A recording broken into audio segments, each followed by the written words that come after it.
Okay, just a quick garden update. There's the wildflowers and natives. The lead plants that the rabbits were chewing on earlier survived. Look really pretty. This one's struggling a little bit. It's a little small, but it's alive. Queen Anne's lace and goldenrod and purple coneflowers and yarrow. Some nasturtiums snuck in with the lupins. More wildflowers. And these wildflower beds are mostly taken over by borage and clover here, but there's lupin mixed in with some of the other wildflowers from last year, and dill that spread over from the herb garden. The hazelnut, 2 hazelnuts there, grasses, goldenrod. The herb garden is chaotic. Mint, lemon balm, oregano, dill, nettles, sage, parsley, some borage that's spread in here. The lupins have gone to seed, so these are the popped seed heads of the lupins. Lavender, thyme, purple coneflowers, other native wildflowers in here, or native prairie flowers, I guess I should say. Goldenrod. I always forget what these are called. The color on these is almost neon. There's that bumblebee up there. Not too close to focus. And this is also a little chaotic. There's those orange flowers are butterfly weed, and there's common milkweed in there that's already flowered, and now the seed pods are developing. Lots of borage, Shasta daisies that are faded now. Joe Pye weed in front of the window there is really tall and pretty, and the bees love it too. This is the Juliet dwarf cherry that's gotten actually not so dwarf. More native species. Indigo, just finally gotten big this year, but not blooming yet. And its little scrawny sibling there. Lots of coneflowers. There's some hibiscus back there that was there from previous folks. But you can see it's just kind of exploding in here. And a little black-eyed Susan. It's called Mountain Mint, and it's starting to bloom. It'll have really pretty, kind of pale lilac colored flowers on there. There's goldenrod and compass flowers back there.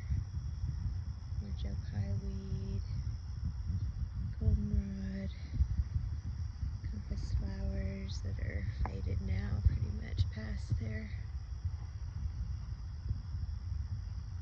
prime, and the clover, linden tree's really happy. And let's see, just more of the same up here basically. I just transplanted this butterfly weed that was a volunteer that moved over into the herb garden, so hopefully it'll perk up. But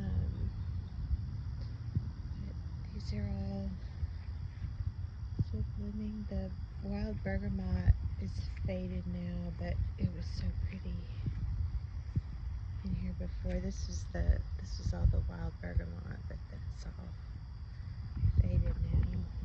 That's my favorite, I think, because it just smells so good. Some lavender. It's the Romeo dwarf cherry that the rabbits almost killed that came back pretty good. Shasta daisy companions and some lavender around the edges. That is helpful for keeping the pests away from the cherries. And this is the other hazelnut variety. There's some marigolds in there. I had some coleus in there, but they're kind of short. And coming around to the back, these are forest sunflowers. I had to tie them up because they were hanging out over the patio quite a bit. And the sumacs have just really exploded. They're doing really well. They're making some little babies. There's a little baby there. A little baby here. That's a little baby.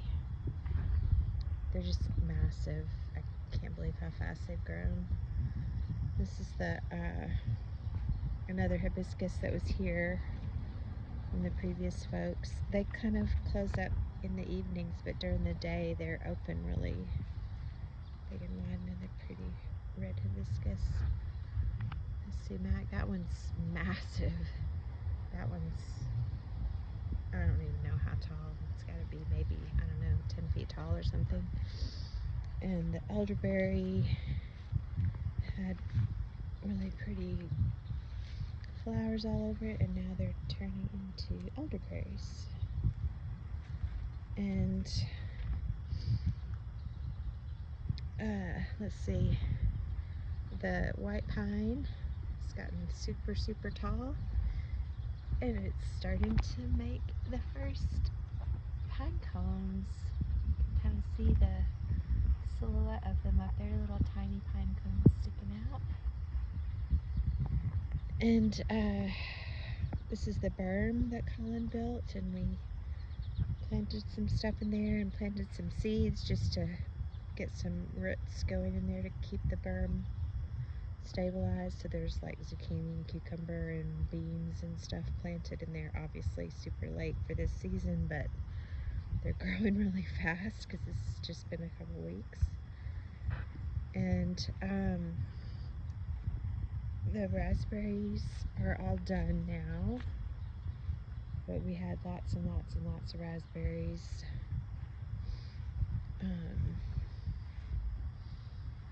So yeah, I'll have to, I don't know, I may have to prune these a little bit. They're kind of, you know, reaching outside of the patch there. And then these are the pretty little apple trees that Colin planted for me. I forget what the varieties are, but there's 3 different kinds.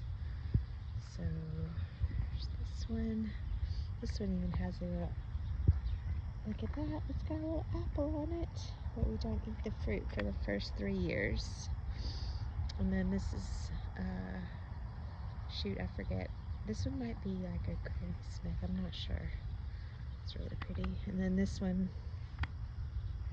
I love the trunk on this one. When it gets wet, it's almost like neon green. It's really pretty.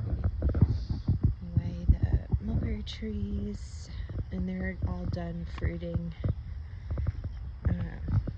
Blackberry, she's gotten super big, and we had some fruits, and there's a few more in there. This will be ripe in a few more days. And then this is the asparagus patch that I let bolt. So next year will be lots of asparagus to harvest. And then yeah, this is the back side of the wildflowers, and it's a little bit of a mess back here. And this is after working in the garden for 3 days. So yeah, now we're back over to the herb garden. So that's the full 360 on the garden in a very beautiful, kind of cool summer evening. It's really pretty out. It's very hazy because we're getting a lot of smoke from the